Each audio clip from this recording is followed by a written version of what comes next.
This is weird. For years, the legend of Bigfoot has captured imaginations worldwide. A creature said to be elusive, intelligent, and massive, yet always just out of reach. But what if the proof was closer than anyone dared to believe? Enter Expedition Bigfoot, a groundbreaking series that takes viewers deep into the wilderness with a team of experts determined to uncover the truth. At the forefront of this quest is Bryce Johnson, an adventurer, producer, and lifelong enthusiast of cryptid lore. Alongside him is Maria, a meticulous scientist who keeps the team grounded with her cautious, evidence-based approach. Oh my God. Whoa. Together, they balance curiosity with skepticism as they tackle one of the most enduring mysteries of modern times. Oh my God, this is weird. That was Bryce Johnson's reaction when he and Maria found themselves staring at an extraordinary sight deep in the woods during an Expedition Bigfoot investigation.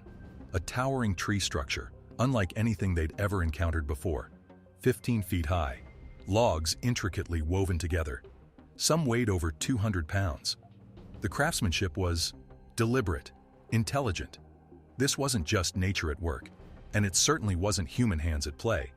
At least, not the kind you'd expect in such a remote location.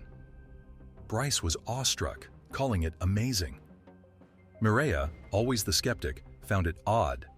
To her, it was a mystery, but not necessarily the kind Bryce was imagining. The two had found similar structures before, even one in Alaska, but this was on another level. Who or what could have built this? Bryce wondered aloud. Was it a shelter? A boundary marker? A signal to others? A shelter or something else? The size and arrangement of the logs suggested purpose. They looked almost like a house, if a house could be built by something unknown, with skills no ordinary animal possessed. The logs were stacked with precision, their tops woven together in ways Bryce and Maria couldn't explain. To Bryce, it was clear. This wasn't random, this wasn't natural, and yet it didn't seem human either. This is a marker, Bryce declared, excitement growing in his voice. This is nesting territory, Bigfoot's boundary. Maria, on the other hand, wasn't convinced. We need more proof, she cautioned, her scientific mind urging patience. While Bryce saw the structure as a game-changing discovery, Maria reminded him of their responsibility to approach it with skepticism. Clues beneath the trees. Still, they both agreed on one thing. This structure deserved closer examination. If it wasn't natural, then whoever or whatever created it must have left behind traces of their presence. The team began their search, combing through the area for potential DNA samples. Bryce focused on the exterior of the structure, hoping to find signs of its builders, while Maria worked beneath it, scanning for anything unusual. Their efforts paid off. Bryce found something that stopped him in his tracks. Maria, come here. You need to see this. She hurried over. What is it? Looks like hair. Hey, Maria. What is it? It looks like a hair. Where are you seeing it? All right over here. Check it out. Right? Oh yeah, no. Doesn't that look like a hair? That looks like a hair. Bryce said, pointing. Maria knelt beside him, squinting at the spot he indicated. Oh yeah, that does look like hair. Carefully, they collected the sample. Bryce couldn't hide his excitement. We have to get this to the lab, he said, holding up the specimen. A growing puzzle. Maria was still cautious. One sample, she reminded him, wasn't enough to prove anything. But if they could find more, across different locations, from different expeditions, then maybe, just maybe, they could start connecting the dots. For Bryce, this wasn't just a discovery. It was a breakthrough. A piece of a larger puzzle that he'd been chasing for years. Was this the proof they needed? Could this finally be the evidence that brought them closer to uncovering the truth about Bigfoot? As they gathered more potential samples, hope swelled among the team. They were onto something. Something big. And for Bryce Johnson, it truly felt like the luckiest day of his career. The deeper Bryce and his team delved into the woods, the stranger things became. That unusual tree structure wasn't just a spectacle. It was surrounded by multiple hair samples. Were these left behind by Bigfoot? Or perhaps a curious bear? The team couldn't say for sure. They needed a lab to run DNA tests and confirm their suspicions. Fueled by the potential discovery, Bryce and Maria pushed deeper into the forest. The riverbanks, often teeming with wildlife and their clues, became their next target. As Bryce said, "We're hot on the trail. Let's keep going." But nothing could have prepared him for what was about to unfold. Nightfall in Bigfoot territory. Bryce decided to set up base in the heart of the forest, betting that Bigfoot, if it was out there, would reveal itself under the cover of darkness. He wasn't just camping. He was creating a stealth operation.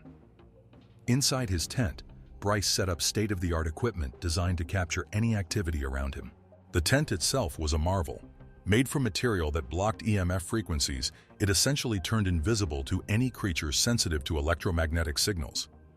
Surrounding the tent, Bryce placed thermal cameras in all directions to catch heat signatures and infrared cameras to see in the dark. Parabolic microphones were strategically positioned to pick up the faintest sounds from the woods.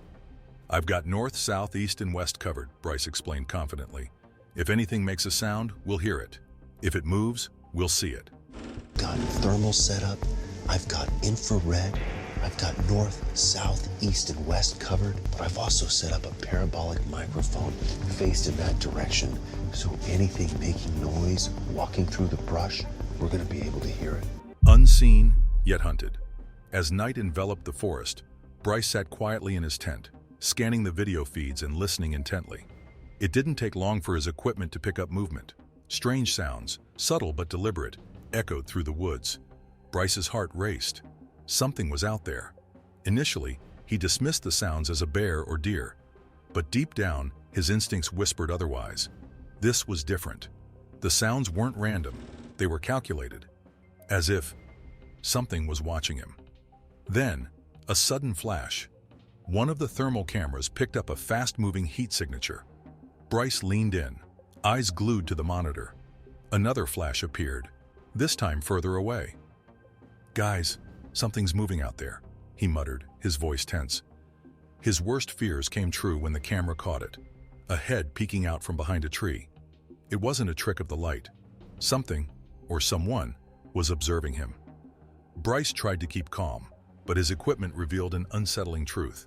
There wasn't just one creature. Multiple heat signatures were moving around the tent, quick and elusive. They stayed out of sight, but they were close. Too close. Suddenly, a shadow darted across one of the cameras. Bryce's breath caught. His mind raced. Was he being hunted? Or were these creatures merely curious? Despite his fear, he stayed put, eyes locked on the screens. The tent, though cleverly designed, was just fabric. If any of the creatures decided to attack, there'd be nothing to stop them. "Even though this tent feels secure," Bryce admitted, "it's an illusion. This is just fabric. I'm not protected." The chase. Then, something big happened. One of the cameras captured a large figure stepping out of the trees. Without thinking, Bryce grabbed his flashlight and bolted out of the tent, chasing the heat signal. But the woods were unforgiving. The darkness swallowed him, and the creature disappeared as quickly as it had appeared. Bryce's flashlight barely pierced the shadows, and his heart pounded with the primal fear of being prey. Realizing he couldn't catch the creature on his own, Bryce called for backup. His team devised a new strategy: let the creature come to them. For the plan to work, they needed bait. Russell, the team's seasoned survivalist, volunteered. His logic was simple. If anyone had a chance of surviving a direct encounter, it was him. As Russell positioned himself in the clearing, the team watched from a safe distance, equipment ready to record every second. The forest grew quiet. Too quiet. Bryce and his crew held their breath as the sounds of the night gave way to an eerie silence. Russell stood firm, scanning the woods. And then, something moved. The team watched as heat signatures began to appear on their screens, inching closer to Russell's position. The creatures were back, and this time they seemed more deliberate. Did you hear that? Something broke a branch out here in front of us. What happened next would be the moment that defined their careers, and one Bryce would never forget. Russell's movements through the forest were being tracked closely by Bryce and the rest of the team. Surveillance cameras showed him navigating the woods carefully, searching for signs of the mysterious creature they'd been chasing. At first, things seemed quiet, almost too quiet. The cameras provided clear visuals, and the team maintained steady communication. "Yeah, we see you, Russ," Bryce said over the radio. "Looking good, buddy." Russell responded, calm but alert. "Awesome. Let me know if there's anything I need to pay attention to." Then, from the shadows, it appeared. The chase intensifies. The team saw it first, a fast-moving figure darting between the trees. It wasn't just moving, it was closing in on Russell. The way it moved wasn't human. Bryce's voice over the radio became urgent. "Hey, Russ, we've got something." Holy. Hey, Maria, we're picking up 2 targets, not just one. "East side of you, about 50 yards and closing in fast." Russell stopped, scanning the dark forest around him. "East? Copy that. Guide me. I can't see much out here." Bryce directed him while Maria, stationed nearby, watched for signs of movement. As Russell approached the area, he began to notice signs that something had been there. Disturbed branches, an eerie silence, and a strong, musky scent. A scent that instantly brought him back to their expedition in Alaska. "It's here," Russell muttered. "I can feel it." The closer he got, the louder the noises became. A branch snapped loudly, breaking the tense stillness of the night. "Did you hear that?" Russell asked, his voice tense. "Something's right in front of me." Bryce confirmed Russell's position. "If you keep moving, you'll intercept it. Stay the course." Russell pressed on, following the noises despite every instinct telling him to turn back. He was determined not to lose the creature now, no matter the risk. Meanwhile, Maria had her own task. Bryce noticed not 1, but 2 heat signatures moving in her direction. The rain was relentless, making visibility poor and tracking even harder. But Maria was fearless. She moved toward the last known position of the creatures, flashlight in hand, scanning the slippery, rain-soaked terrain. "Hey, Maria," Bryce called over the radio. "There are 2 targets, not just 1. Be careful." The dense fog and pounding rain created an almost otherworldly atmosphere. Every step was dangerous, every sound amplified by the tension. Maria pressed forward, despite the conditions working against her. The surveillance team struggled to keep track of the second heat signature, which slipped between the trees and disappeared. The night wore on, and the creatures seemed intent on avoiding capture. Russell and Maria searched tirelessly, their paths illuminated only by flashlights and their determination. But the forest held its secrets tightly. Each time they got close, the creatures vanished, leaving behind only broken branches and faint tracks. The deeper question gnawed at them. Why were these creatures so intent on staying hidden? The next morning, the team regrouped, shifting their focus to physical evidence. They scoured the area for footprints, eventually finding a cluster of tracks that looked like they could belong to a Bigfoot family. Was this the breakthrough they'd been chasing? Face to face with Bigfoot. While the Expedition Bigfoot team's findings were inconclusive, another story emerged, one that sent shockwaves through the Bigfoot community. It wasn't just a rumor or hearsay. It was a first-hand account from a man whose terrifying experience would forever change how he viewed the world. Deep in the wilderness of Washington, an anonymous man had retreated to a small, secluded cabin. Far from the noise of the city and the chaos of daily life, he sought solitude and peace among the towering trees and quiet sounds of nature. But instead of peace and quiet, he found himself face to face with a nightmare.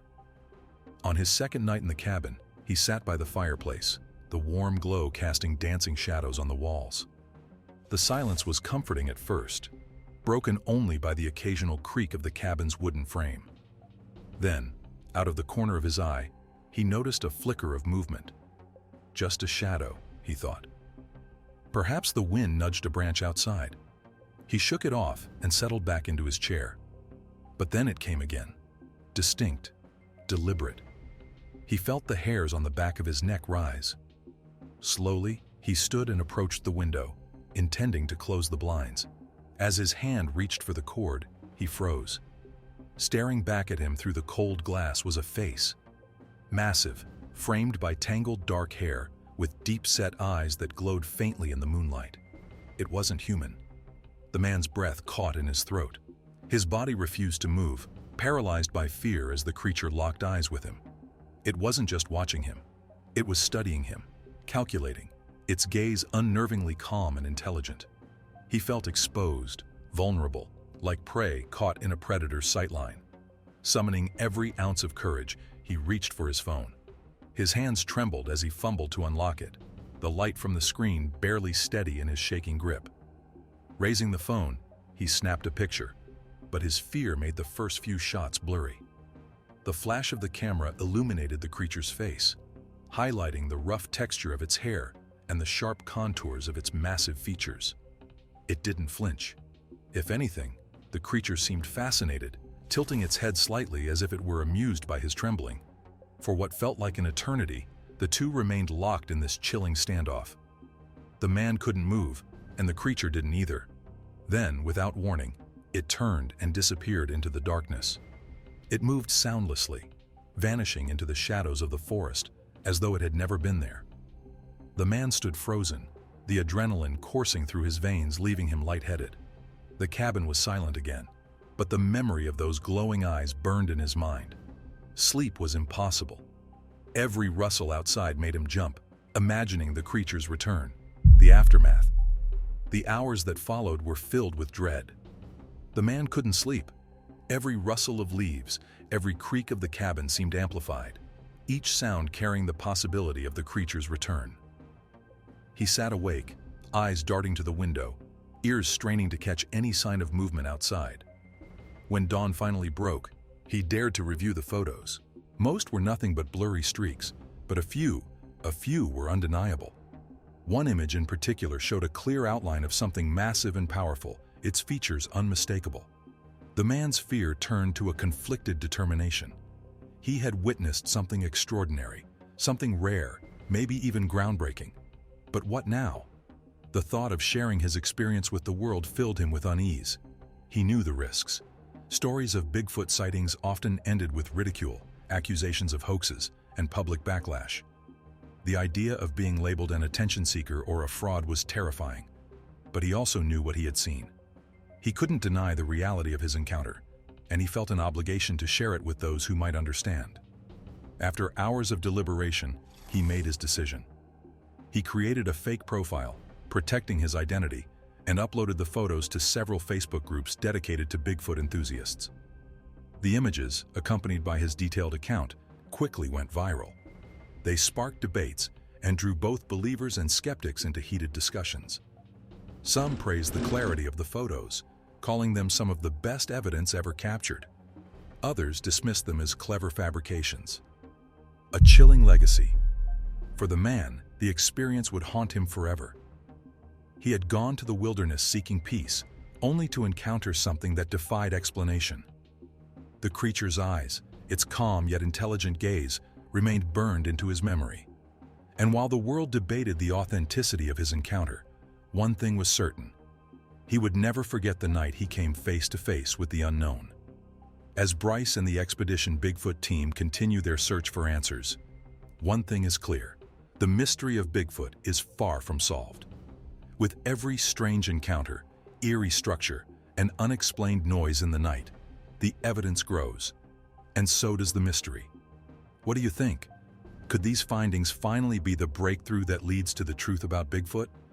Or are we still chasing shadows in the wilderness? If you're as captivated by these mysteries as we are, don't forget to like this video, share your thoughts in the comments, and subscribe for more updates on Bryce's journey and the hunt for Bigfoot. The truth is out there, and together, we just might uncover it.